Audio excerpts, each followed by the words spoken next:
Scrafty. I expect to see a lot of Scrafty. Oh, it's Marto. What's he running? Dude, it's Marto. He's got to have something weird, right?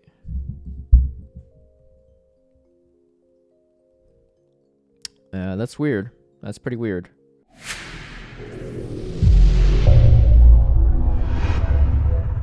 Hey everyone, I hope you're doing well. It's Love Cup time of year again. I tried out a bunch of teams this week, but I ended up deciding to try my old team from a year ago, which I deemed as one of the best, if not the best Love Cup team out there.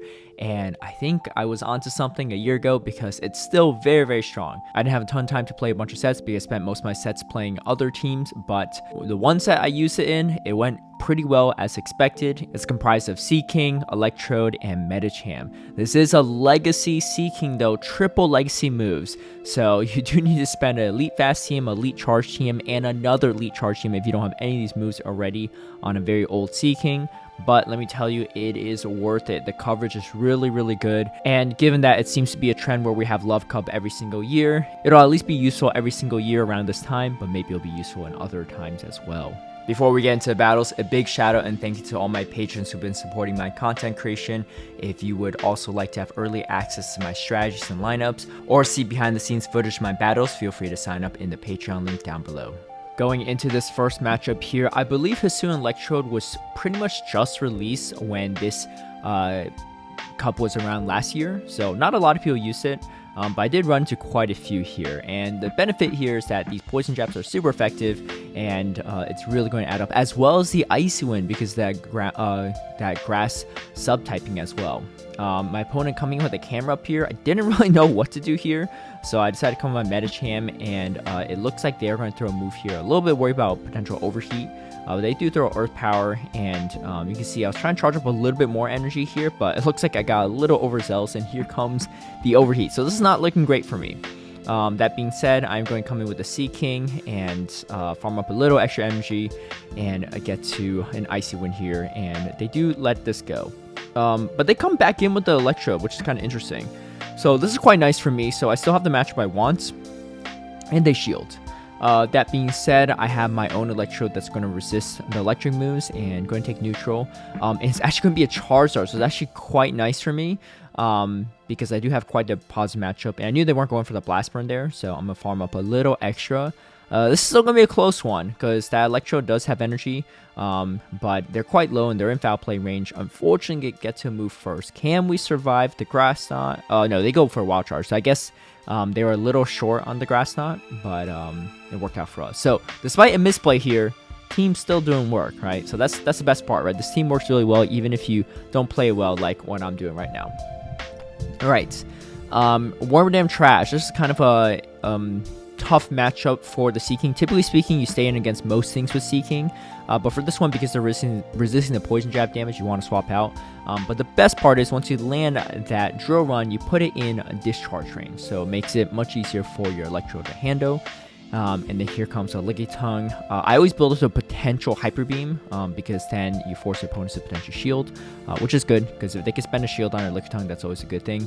And then now we're going to throw just straight discharges. They're probably not going to shield anyway, even if you build another Hyper Beam, but you don't really have it, so you gotta just throw some of the energy. Then you throw another Body Slam. That's fine. Gives me some farm for this Medicham, which is quite nice. And then I am going to counter down here. The ELO range I'm in right now is about like the 3200s range or high 3100s, so most of these players know what they're doing. And here we go. We are going to throw this drill run here and take out the Wormadam. It was on CMP too, which is kind of nice. And they actually come in with a Water Gun Slowbro, so this is much better for me. Water Gun is a little bit slower charging, and they have to... It's all resisted damage too for the Hisuian. And I still have a shield remaining, so I'm in a good spot here, and I still throw the Psychic here. This is going to be resisted, but Psychic still hits pretty hard, and we can counter down. Alright, Ariados. Probably one of the hardest leads for this team, mainly because there's no true check to this. Electrode probably is your best counter, because you're doing at least neutral damage throughout. Whereas you're doing resisted poison jabs here, which is not great. But, typically speaking, I just throw Icy Wind and swap out here, and the backline tends to be a little bit weak to Electrode, but at the same time, your Electrode can only do so much by itself, so I need some of this Volt Switch damage to really start adding up. As you can see, it is starting to chunk away at this Ariados, and they shield. As expected, most of these Ariados do shield. I just double shield here.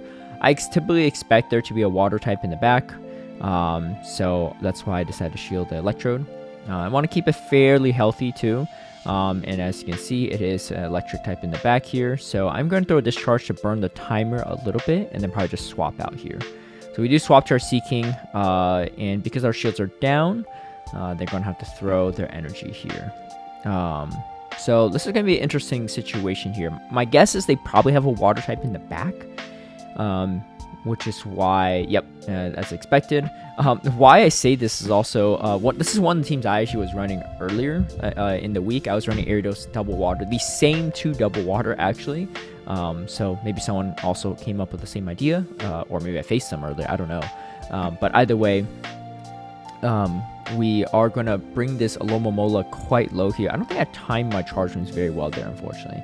They're going to throw another move here. This is not great, but non-stab Psychic is not going to be a ton of damage, and they try to swap in to catch a move, I think, but they end up catching the Volt Switch damage, and we're able to finish off. So super close battle, but still paying off there too, just because this whole team is has a lot of play against most things you'll see regardless.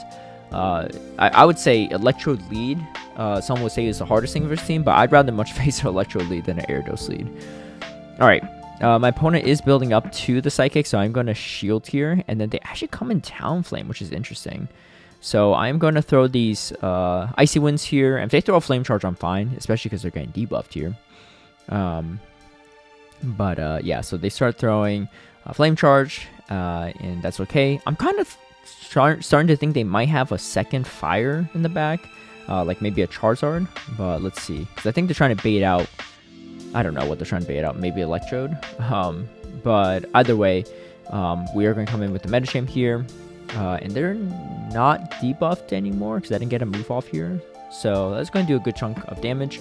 I'm going to throw a Ice Punch here to hopefully grab a shield. They don't shield actually, interesting enough. So I am going to let this go here too. It's getting a little dicey, but it is actually going to be an Electrode instead. I build up to a potential Psychic, but I throw the Ice Punch. I probably should just throw in the Psychic for the potential debuff because I don't actually get another move off anyway. And I'm going to let this go. If they're running Hyper Beam, they probably would be throwing a Discharge there or just go straight for it.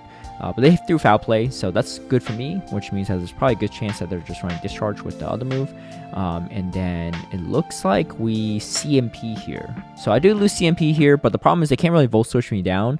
And I just need to bring this Electrode down to counter range, because counter's going to take priority over Volt Switch, but we are able to Volt Switch down anyway. Alright, Magcargo. This is fairly solid for us for the most part. They are resistant to Poison Jabs, so it's not great.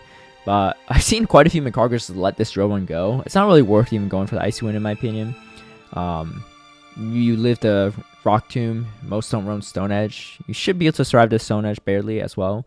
But the thing is the debuffed damage on the Seeking will still one-shot the Magcargo, so they still have to shield.